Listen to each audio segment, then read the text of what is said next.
University सर्व ऑफिसला एका कामानिमित्त आला असताना तिथला भोंगा कारभार पाहता एका गटातील एक काम 23 दिवसात होतंय आणि बाकीची 4-5 कामं दीड वर्ष पेंडिंग आहे।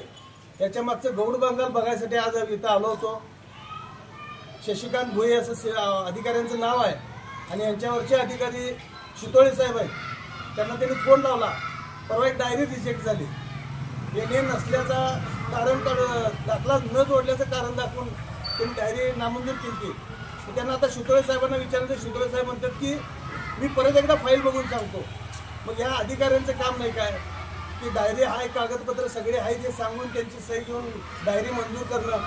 23 दिवसात एका डायरी मंजूर होत्या आणि दीड वर्ष डायरी मंजूर होत नाही। याच्या मागचं कारण अजूनपर्यंत आम्हाला समजत नाही। याच्या मागचं गौड बंगाल काय, यांची आर्थिक देवाणघेवाण आहे काय, मागणी आहे काय, हे पाहण्यासाठी आज इथं आलोय।